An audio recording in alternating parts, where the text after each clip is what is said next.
Halo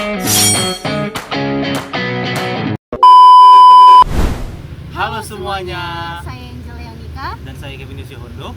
Hari ini kita akan diskusi topik menarik dari akuntansi manajemen, yaitu tentang klasifikasi biaya berdasarkan dampak keputusan terhadap kas keluar. Dan dalam pembahasan kali ini kami akan membahas dua topik, yaitu adalah sunk cost dan out of pocket.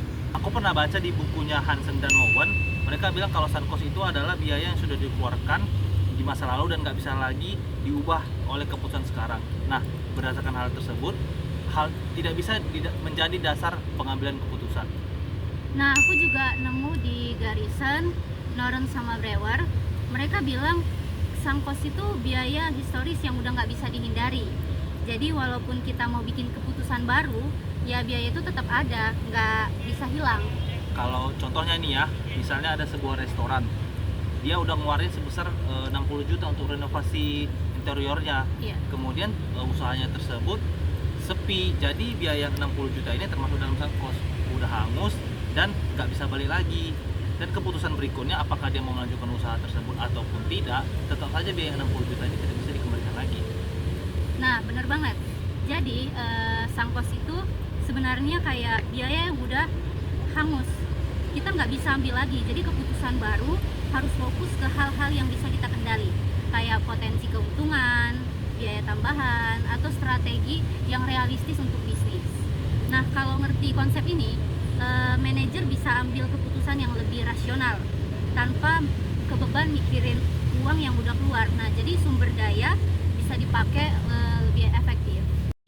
Nah, selanjutnya kita akan membahas tentang out of pocket cost. Nah, jadi buat teman-teman yang belum tahu apa sih biaya tunai itu? Nah, menurut Carter dan Usri, biaya ini adalah biaya yang benar-benar butuh pengeluaran kas di masa depan akibat keputusan yang kita ambil sekarang. Aku juga pernah baca di bukunya Hornken dan kawan-kawan, mereka bilang out of pocket itu adalah biaya yang langsung bikin kas berkurang. Nah, berdasarkan hal tersebut, bisa menjadi patokan dasar dalam mengambil keputusan di masa akan datang. Nah, misalnya gini, ada usaha restoran. Nah, dia baru mencoba strategi baru. Dia ngeluarin biaya 15 juta buat promosi digital, 10 juta buat hire chief freelance. Nah, jadi biaya promosi sama gaji itu masuk out of pocket, karena cuma akan keluar kalau mereka mutusin buat strategi baru. Ya, dan yang paling penting itu perbedaannya dengan sunk cost. Jadi biaya tunai ini memang betul-betul mempengaruhi kas perusahaan di masa depan. Jadi setiap tindakan yang atau keputusan yang diambil perusahaan itu harus berdasarkan evaluasi secara mendalam. Jadi apapun nanti keputusannya tidak berdampak negatif kepada perusahaan. Nah, betul banget. Jadi misalnya restoran tadi tuh, kalau mereka mau jalanin promosi, menjalanin usaha, mereka ngeluarin biaya untuk promosi digital 15 juta, 10 jutanya untuk hire chief freelance. Nah, itu harus diperhitungkan matang-matang.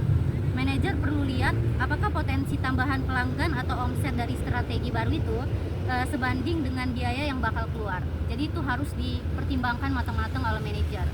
Selain itu juga, manajer bisa mempertimbangkan alternatif lain seperti promosi penjualan digital bisa dilakukan secara bertahap, atau chef freelance-nya diganti dengan training karyawan supaya biayanya lebih hemat. Jadi semua ini masuk ke dalam hitung pocket atau biaya tunai, karena keputusan apapun akan berpengaruh terhadap kas perusahaan. Iya, intinya out of pocket itu biaya nyata yang bisa kita kendalikan sekarang, dan harus jadi fokus utama saat ambil keputusan. Dengan memahami biaya, manajer bisa memastikan sumber daya dipakai secara efisien dan resiko keuangan bisa diminimalkan. Jadi kesimpulannya itu, sunk cost merupakan biaya yang sudah dikeluarkan di masa lalu dan tidak dapat diubah lagi apapun keputusan yang kita ambil. Sebaliknya, karena jika sifatnya ini sudah hangus, biaya yang tidak relevan untuk dijadikan dasar pengambilan keputusan.